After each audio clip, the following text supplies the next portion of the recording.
Imbued with the Nova Force by the dying Roman day, young Richard Rider took up the mantle of Nova and used his powers to protect the Earth and the greater universe from all manner of evil threats. He was a new warrior and a space cop. He was the man that killed Annihilus in single combat, effectively ending the Annihilation Wave, and the hero who sacrificed himself to the Cancerverse in an attempt to defeat Thanos. In Rider's absence, a brand new Nova emerged. Sam Alexander, created by Jeff Loeb, is the son of another Nova Centurion, who inherited his father's helmet and therefore his powers. With Rider dead, Sam was free to play the role of Nova as a young hero, finding his way in the cosmos, and the internet hated it. While Sam's Nova book was consistently well-reviewed, the outcry for Richard Rider's return was deafening, and the vitriol with which Sam Alexander was received was shocking, even for comic book fans.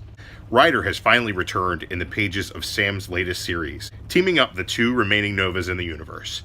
And it seems that although Sam has been an Avenger and a champion, Rich might just have something to teach him about being Nova. Issue number 2 starts with Sam Alexander attempting to save Richard Rider from a Cancerverse monster, only to need saving in return. With the monster dispatched, Sam questions Rider as to who he is and how he's back.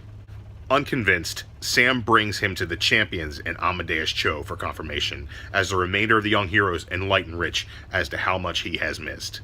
Afterwards, Sam tries to comfort Rich by bringing him home, and ultimately taking a trip to nowhere to see his old buddy, Cosmo the Space Dog.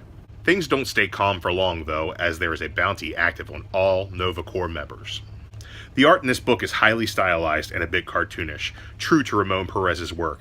And while I didn't find it distracting, it wasn't the book's strongest point. There is no point where I was lost visually, and the story isn't hurt by bad art, but I can see where Perez's style would turn some people off. The pop art style is reinforced by Ian Herring's bright, vibrant color palette, which gives the book a sense of whimsy, especially amongst the alien inhabitants of nowhere. In giving the fans back Richard Rider, I feel that Jeff Loveness has gotten this story started off right. But in truth, the story hasn't had much time to get going, and in 2 issues, we've barely gotten a glimpse of where it's headed.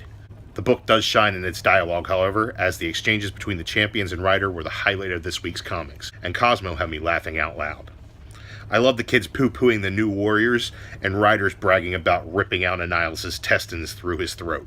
Between Ms. Marvel describing Rider's fans on the forums, and him having no patience for the explanation of young Cyclops, Loveness has earned my subscription for at least the first story arc. Overall, I really enjoyed this issue. Focusing on strong character interaction in lieu of plot development, Nova number 2 succeeds in reintroducing Richard Rider, but the highly stylized presentation is a near miss. I give Nova number 2 a 3.5 out of 5.